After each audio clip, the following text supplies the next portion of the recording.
آج کے سبق میں ہم اس جملے کو پڑھنے کی کوشش کریں گے. دیکھیے یہ کیا لکھا ہوا ہے. یہ کیف ہے, کیف کے اوپر زبر, اس کے بعد یہ تھا, یہ ہو جائے گا کت, کت. اب یہ بے واو زے. اب اردو میں اگر یہ ہوتا تو ہم پڑھتے بوز, جس طریقے سے می واو رے مور, اسی طریقے سے بوز. لیکن کشمیری میں جو ہے ہم اس کو پڑھیں گے بوز. تو جب یہ واو جو ہے اکیلا آئے گا, اس کے اوپر نیچے یا یہاں پر کوئی بھی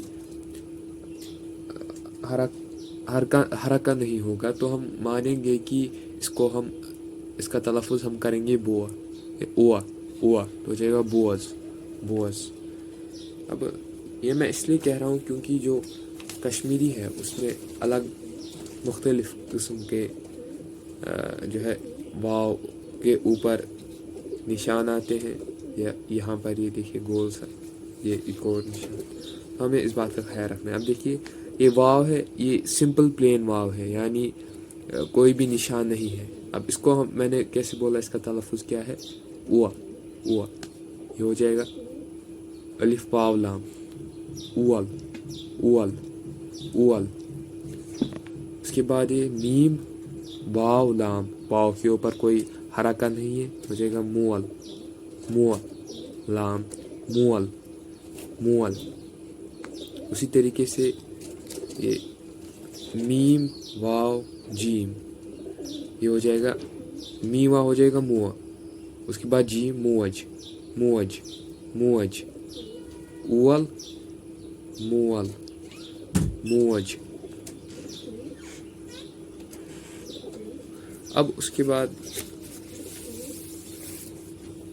اس کو ایک اور بار پڑھتے ہیں, یہ ہو جائے گا بوز, ہو جائے گا کت بوز.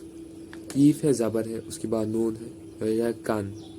اس کے بعد دیکھیے تھا ہے, تھا کے بعد الف ہے, اس کے بعد واو ہے, ہو جائے گا تھاؤ. اب دیکھیے یہ نشان ہم پڑھ چکے ہیں, جب کسی حرف کے اوپر یہ حمزہ کا نشان ہوتا ہے, اس کی آواز ہو جاتی ہے ا. الف کے اوپر ہو جائے گا ا, اس کے بعد اچھا اچھ اچھ. اس کے بعد یہ نشان بھی ہم دیکھ چکے ہیں, جب کسی حرف کے نیچے جو ہے یہ حمزہ کا نشان ہوتا ہے, اس کو ہم پڑھتے ہیں ا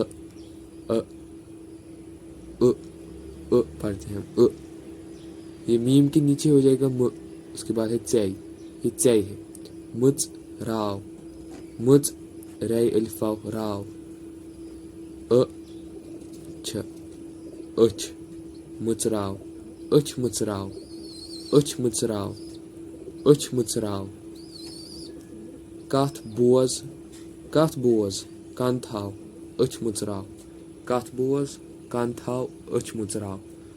کتھ بوز کن تھاو, اچھ مچراو. کتھ بوز کن تھاو, اچھ مچراو. اس کے بعد یہ جس طریقے سے اردو میں ہے ماحول بچاؤ, ماحول بچاؤ.